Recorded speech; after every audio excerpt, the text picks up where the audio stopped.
Hey everybody, welcome to your Low Friction Friday. Alright, main theme of the vid today is going to be overall update on ZFC Business and retail and the fun struggles with all of that side of things. But before that, we'll just duck through some updates on the from the mini pump testing, especially from last week's vid. And then if you're not interested in that, just skip straight to the business update part, which will have a time chapter on that one.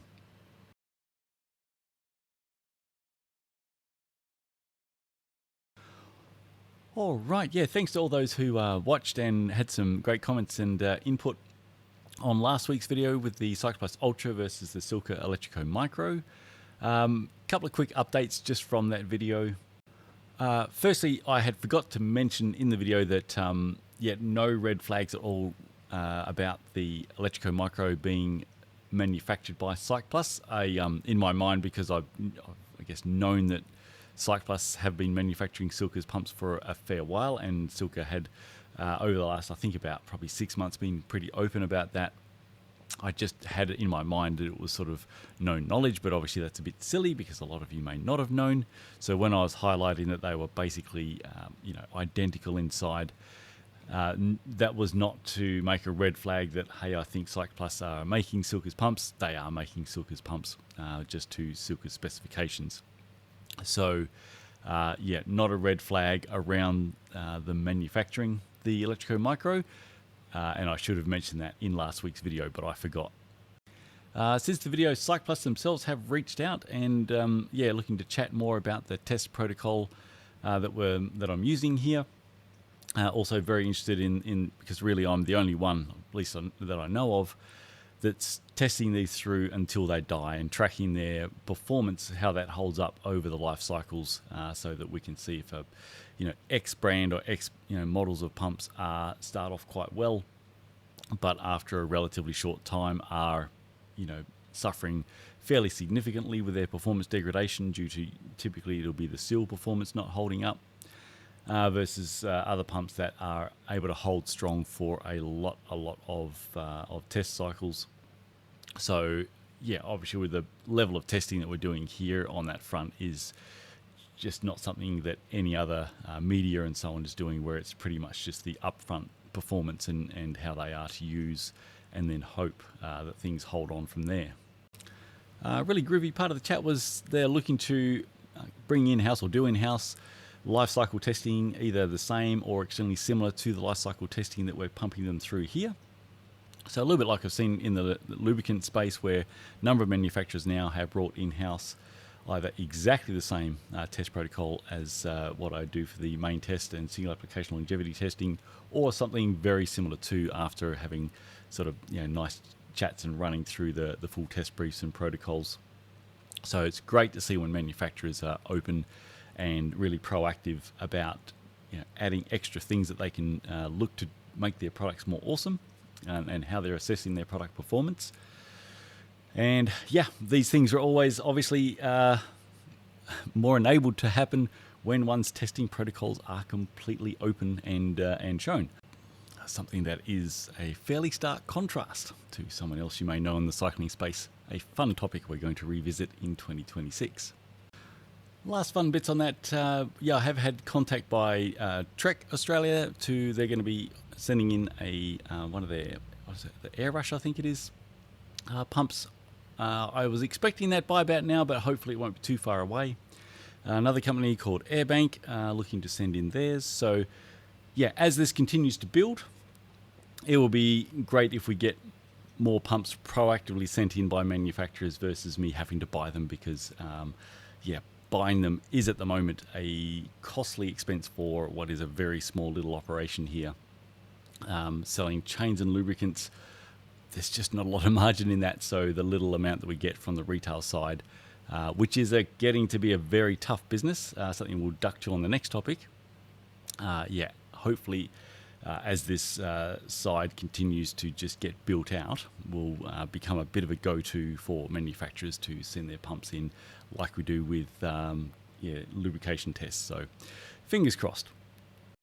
Anyway, trending in the right direction, and with luck next year we'll start to see some of the media refer to the benchmarking as well. It might be quite handy for them. So let's see how it all goes. But again, thank you for your any number of views, shares, likes, subscribe, obviously just really helps the efforts that put in there, and there will be more people hopefully getting the right pump for them and less crappy pumps that go into landfill shortly after manufacture, which is something that we really want to avoid with this category, especially at the moment, the nature of this product. So whilst I think they are overall a groovy product,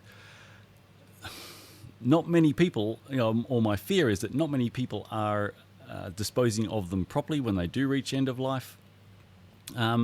Being that they will have typically a LiPo battery inside. If you just chuck it out in your hard rubbish, you're putting a battery out just into landfill, which isn't great, as opposed to recycling that battery properly. I don't think many people are going to be taking them apart and removing the battery to recycle that properly. So we just don't want a whole bunch of cheap crap, or even if it's not cheap crap, it's just a poor pump that doesn't last very long. We want the least number of these going into landfill without, if people are not going to be disposing of them properly. I think really all manufacturers should have basically a place on their website that you can just email them, and they just email you back a return shipping label so they can get it back and dispose of it properly.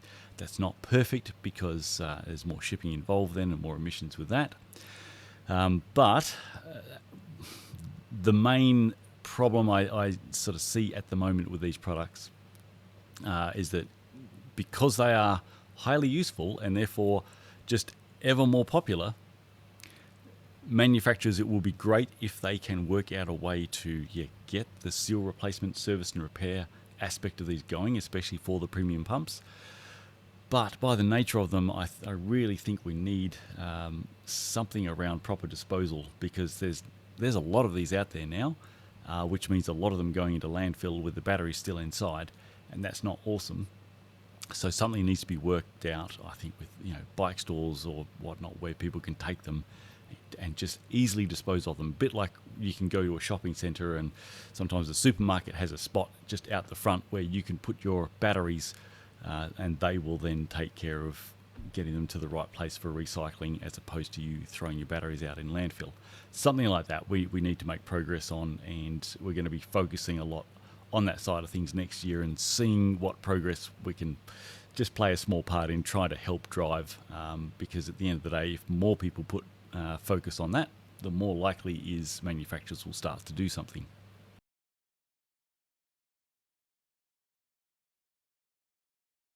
All right, overdue for a general business update. So I did my first one just to cover last year for fun, or was it the year before? And then I did another one last year. I've been meaning to get to it this year, but just keep getting waylaid and not enough time on days to properly prep for it.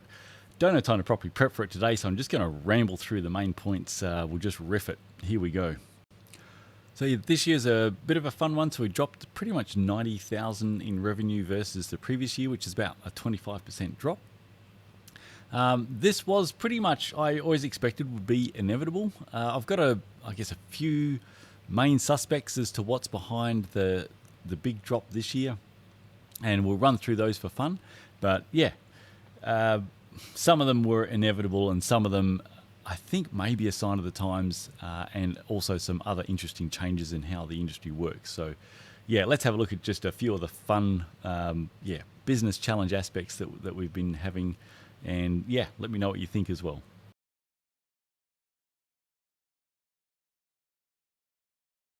All right, so what do I mean by expected inevitability? I had always, held a strong belief that if things went as hoped, in terms of if the education around, and the proof around what is genuinely the best way to lubricate your bicycle chain for the lowest wear, lowest friction, and obviously lowest drivetrain costs, day in, day out cleanliness. It was always going to be the top immersive waxes, just by the nature of how that works, for the use case of a really hard working part exposed to all environmental contamination that you're riding in. Wet lubes and oils, just the nature of them, they just really struggle to compete against that. And so the battle was really always going to be a education and communication and market acceptance challenge, as opposed to knowing what is actually the best path or not. So the best path, the proof to that is pretty well absolute. And again, this is not to say that like if immersive waxing isn't for you and you prefer oil and wet lube, you know, if that's the preference and that suits you, then don't take any of this as a slight against that. Just simply objectively, the best, lowest wear, cleanest, lowest friction way to lubricate your chain is a top immersive wax. And that's just simply a fact. So the challenge was always going to be a market acceptance aspect, and then that really comes down to how successful myself and some others in the space are going to be around education and communication, and also obviously the level of testing that we're doing here. So it was always viewed that if that was successful, so if we were able to actually get across that this is genuinely the best way to go, and there is, I guess, a large market acceptance and market trend towards this, then the need for specialist niche stores like Zero Friction Cycling obviously declines quite a bit. So for a number of years, if you wanted a pre-wax chain and the top wax of your choice to go with that, Zero Friction Cycling is one of the few places really in the world where you would go to get that. Once all the big online stores start stocking the same products and the same options, little special stores like mine, we can't compete with them on price. So then we rely basically purely on, you know, customer loyalty and sort of legacy brand recognition. So in short, right from the start, I had thought that all going well, things going how I want them to go, Zero Friction Cycling is probably going to have around about an 8 to 10 year run. And I've been pretty accurate to that. So this is the 10th year this year, so we'll hit 10 years mid 2026. And it's funny, yeah, this has been the year where, so I think 2 years ago we had revenue of 360,000. Or the previous year was 320,000, and this year just gone was like 250. So that fairly sharp hit has really coincided with that mainstream adoption across the world tour and across really the thing that I guess has the biggest direct impact here is all the big online stores stocking the top waxes and selling pre-wax chains. So things going well, that was always going to be an inevitability, and we're pretty much on what my hoped for target run for ZFC was right from the start. So yeah, initially my plan was to go until I was 50 and then reassess, which was last year. So did that and still having a good time, and there's still work to be done. So I thought, let's keep going, and then I'll reassess at the 10-year mark.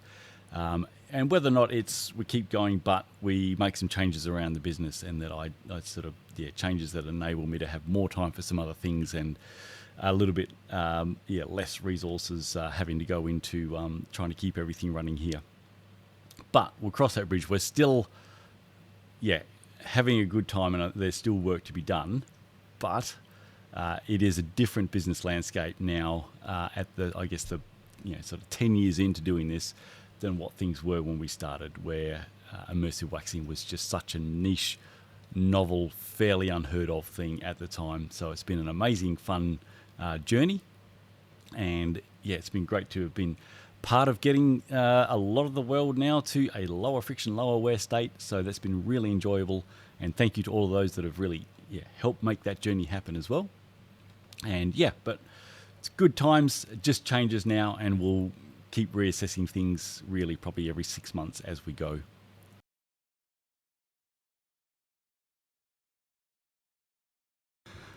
Right, so just for fun, the challenges that we now face that this is no longer niche and is now mainstream is that, competing against the big online stores when you're a small specialist store, it's practically impossible. So this is not a slight against the big online stores, because they have to operate as a big online store. They have to do their thing and try to make money. And that's, just the realities. They don't do everything, I think, in a way that's fair for small niche stores, but then life isn't fair, and they're going to be playing to any advantage they can get so that they can survive and hopefully make more money. So, but as a for instance, so in Australia here, a couple of the biggest online stores, they are able to buy certain products, so like SRAM chains, for instance, direct from SRAM. So they get a significant price advantage by doing that. whereas most bike shops and stores like myself, we've got to buy through the official importer for SRAM. And I know there's a lot of times where my wholesale price is the same as or potentially more expensive than what the other stores are able to sell retail. So there's just no chance to compete. I know the last time I had to purchase a cassette for myself, an XX1 for my cyclocross wheels, I could buy it wholesale. It was going to cost $180 more wholesale than what I could purchase it delivered from Pushies. So we have a net price disadvantage big time, which just means that we simply have to sell at recommended retail. So when we sell at recommended retail price, we make initially on most chains and most lubricants around 30, sometimes as high as 40% gross margin, which then after all the costs involved of running your business and actually having the transactions conducted, we're left with around about a 10-11% net margin. So from the retail side, basically for every $1,000 of chains and lubricants that we sell, we're left with like $100 of net profit. So that, on the flip side, means that if I spend $100 on something, I have to sell $1,000 worth of chains and lubricants to recoup that $100 spend. So even things like buying an electric mini pump for $150, that's $1,500 worth of retail sales to offset that spend. So it's when you're this sort of scale, things like that really do. Everything you do or don't do has a big impact on whether or not you have any money to pay yourself at the end of a week or not. Part of the fun of having a little hobby business.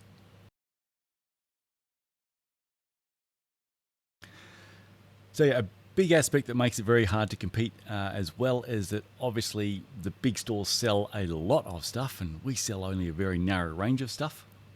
So for instance, you're looking for a new tire as well as some new wax and a wax chain.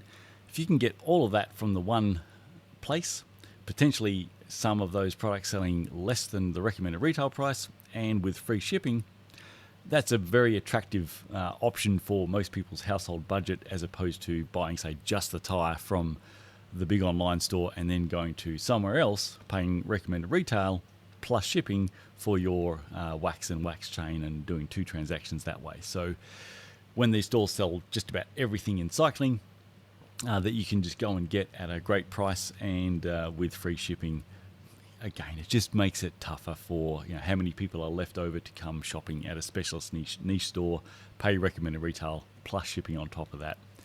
So for those of you that do and have, like we have, a lot of just amazing loyal customers right back from year one, and a lot of great support. So thank you to the many of you that have supported ZFC for all these years, when a number of times you could go get the same products now for cheaper. Obviously, it's a very heartfelt thanks for all the support that's enabled us to keep going this long. But realities are that's not going to be a lot of people, and that's no slight on anyone. Everyone has their, obviously, your own budgets to try to manage and how much money you've got to spend on your lovely world of cycling. If you can get something cheaper from somewhere and that suits your budget better, I can't begrudge you doing that. That is just obviously real life and real world.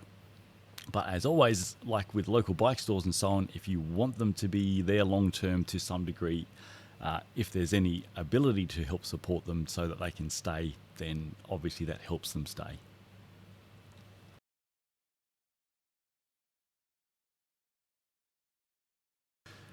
Now, there is one trend with the big online stores, even here in Oz, that I disagree with. Love to know your thoughts on this, but this has increased in prevalence a lot over the last couple of years.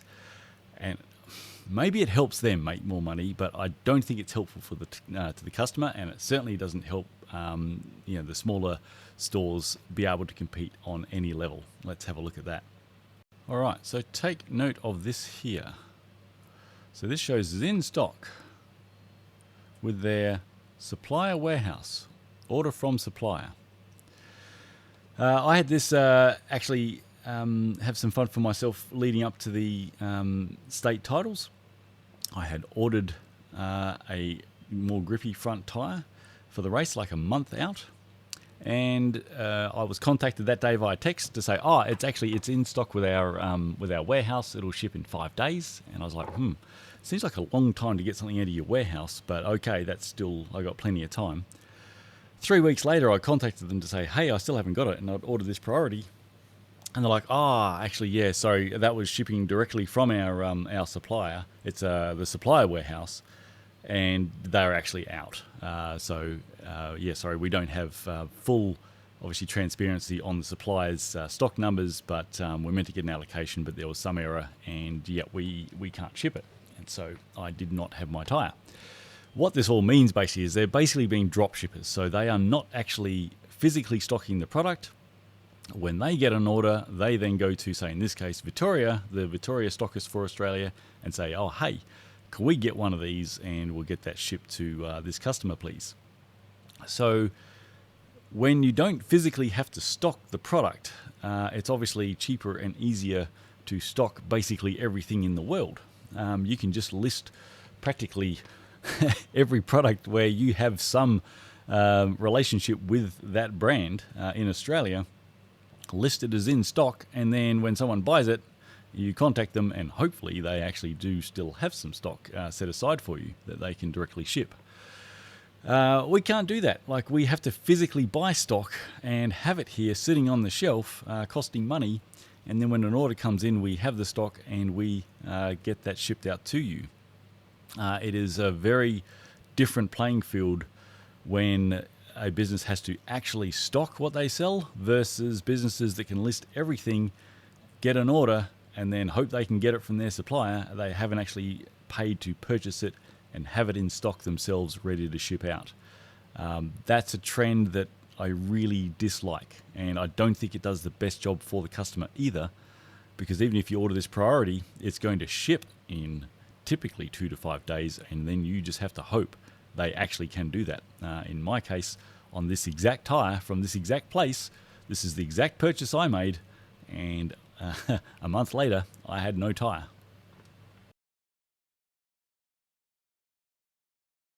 And probably the last main competition point that the big stores can, the advantage they have and often do versus small stores is the big stores will have loss leading products. So they call them either loss leaders or gateway products. These are products that are very popular, so they will often sell them basically at price, sometimes even below their cost price. So it's a really attractive looking price to the person who just Googles that product and that's what they're looking to buy. They go, "Wow, look at the price on that GP 5000 tire or the Ultegra 11-speed chain. That's super cheap." And it's because it is super cheap. It's probably what they paid for or less than what they paid for it themselves.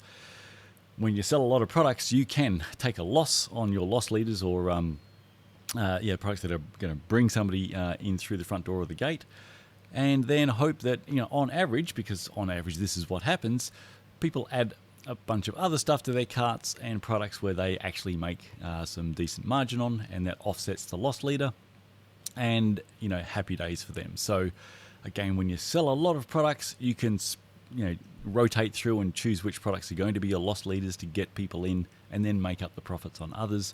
When you sell a very narrow range, obviously you just can't do that. That's just another competition option not available to the small niche stores and bike stores versus big online stores.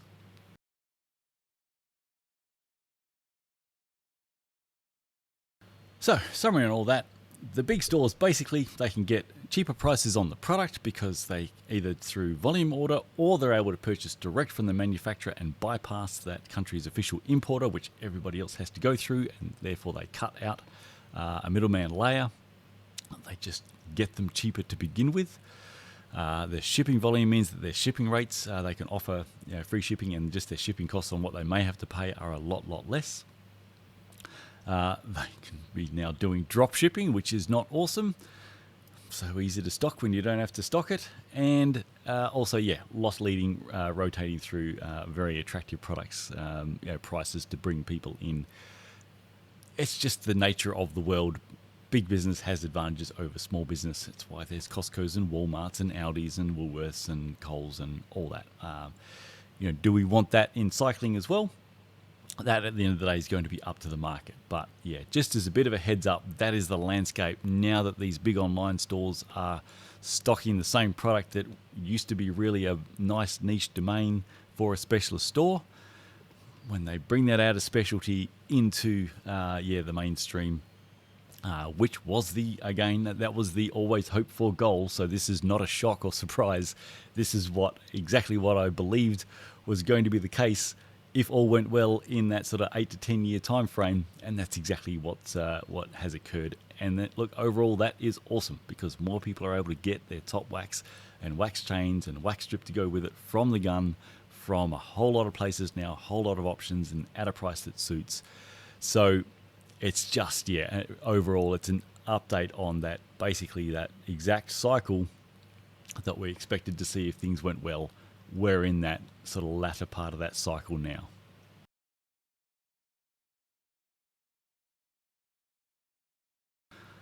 And last note, I don't know how much of the drop is potentially also just a general industry downturn. I don't have the sort of comparative figures for a lot of the big brands like Shimano or SRAM, for instance, what they're selling versus, say, last year or the year before. We do know that a lot of brands have been doing it tough this year. A lot of brands have gone under this year.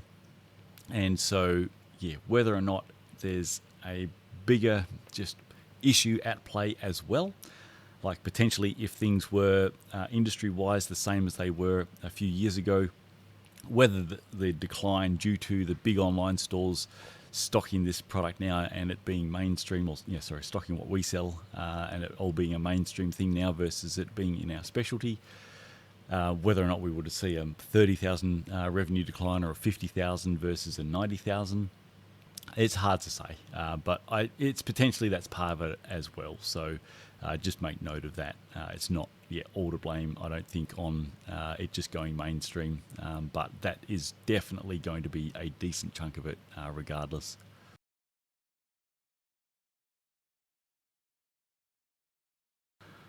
All right, so probably the biggest initial change is going to be, sadly, that won't have Andrew on board anymore after basically we break for Christmas. So Andrew has been awesome, help for the last over 3 years. It's been fantastic for him to take over that retail side, and he's done an excellent job to help ZFC. And he's a great guy. So it's sad to have to be able to sort of cut back on my one part-time staff really that I've got.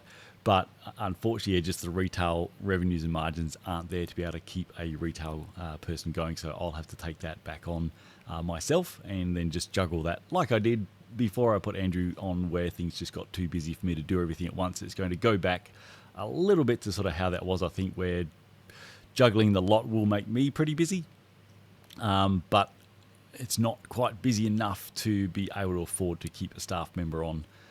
So that's going to be the biggest change. And then if things, I guess, remain sustainable after that, then again, we'll reassess it about mid-year. So the main issue we had just recently is that the revenue margin left after expenses wasn't enough to repurchase stock that we'd sold. So once your expenses exceed your what you need to actually buy the stuff that you sell, unfortunately that was the trigger that we have to sort of start to change some things to keep things going into next year. And then that change will, I guess, get me through to the mid-year reassess, and then I'll update you either prior to then or at that time as to how everything's going and what the plans are. The good thing with ZFC, I guess, when it's mostly just me, there's always costs involved for a whole like accounting and hosting and web support and everything like that you do have some level of fixed cost. But when it's basically just what's left for me and me alone after that, as long as I can replace the stock, and then we're able to keep some fun things going with the testing on a couple of fronts and some projects, that'll be cool, and we'll just see how we go. Worst case is potentially by the mid-year mark next year, if things are still looking really tight, some of the testing stuff, we might literally just have to sort of try to get that funded. So we'll put out for like a little funding round to be able to physically get the next test up and going. Each test costs about sort of around, it's not massive, it's about $500 in sort of parts and costs to run a test. and may not sound like a lot. For a lot of businesses, that's not a lot, but bear in mind it's sort of around 10% net margin. I've got to sell $5,000 worth of chains and lubricants to cover the cost of the next open test. So it's just those things that we have to weigh up as to what we may do if we're going to try to keep that test work going. At this stage, still definitely not looking at anything like, membership levels or Patreon or anything like that. I do want everything really as much as is possible to just be completely open. As long as it can more or less just self-fund itself, we're going to be, good to keep going for a little bit. And I think we'll be able to, do that for a bit yet. And also, obviously, the other big part is as long as I feel like I'm still making a positive contribution to this area in cycling, that's also a big motivator to keep trying to do more work in the space if we can. And there's for sure some tests and little projects that we haven't got to yet that we'd love to get to and get that information ascertained and up and out and open before we wind up. So we'll be trying hard for that next.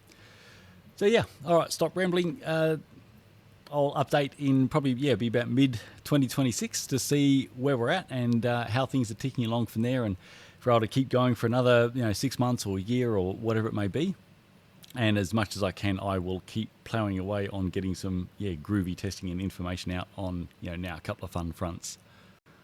And I'll wrap the business update with just a quick, heartfelt thanks to everyone who's supported myself and ZFC on this really fun journey, and still a fun journey, and we'll see what we can get accomplished next year.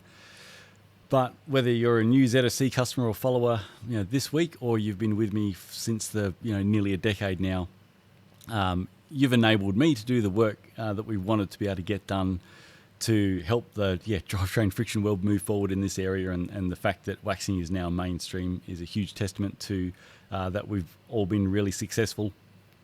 And we think about how many drivetrains and chains, cassettes, chain rings are having a vastly longer lifespan now, and so much less solvent and degreaser and crap being used and ending up God knows where, thanks to more people using immersive waxing plus immersive waxing and wax strip. Or if they're still staying with a drip lube and oil, wet lube and oil, at least hopefully it is, they know a great one to pick, as opposed to there are just so many chain and drivetrain eating options out there that are quite big brand name and popular that really need to decline in the face of better knowledge and better options. So I know we've made a big dent, but as always, there's still more to do, but you've helped play a really great part in where we are now, which is a really good place versus where things were 10 years ago. So it's been awesome.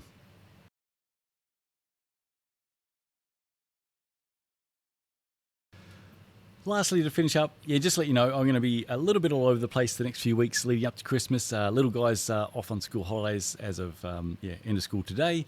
So we've got a whole bunch of stuff, fun things that we've already got him in. So I'll be zooming around, taking him to that, as well as having some play here when he's home. So my sort of work time and work blocks will be a bit dented. But we'll be trying to go hard to try to get the immersive wax plus wax drip test complete before Christmas. That one just takes time to get through because I've got to, especially in the wet block 4 and extreme block 6. It's 24-hour set time before I can run the next interval, so it just takes a long time to get through those blocks. But I think I'm going to be able to get that one done, and then the review of how that all went out before Christmas. In between, due to dented time, I'm probably going to be just sticking mostly to the easier, quicker vids to try to pump out, such as if you get a new pump in, do the initial performance benchmark, or end of life for one that we've killed. As well as I would like to get to some more of the questions and answers, because there's a whole stack of excellent questions that I think would be great to cover properly on video rather than it just be lost somewhere in the FAQ document. So, but I'll be a little bit sporadic, but we'll see how we go. And as always, I'll look forward to chatting with you when I can. Aside from that, stay low friction, have great riding, and have a great weekend coming up. Good luck to McLaren. Don't screw it up. Just don't screw it up. Oh my God, McLaren. What have they been doing? Anyway, that'll be fun. All right, talk to you soon.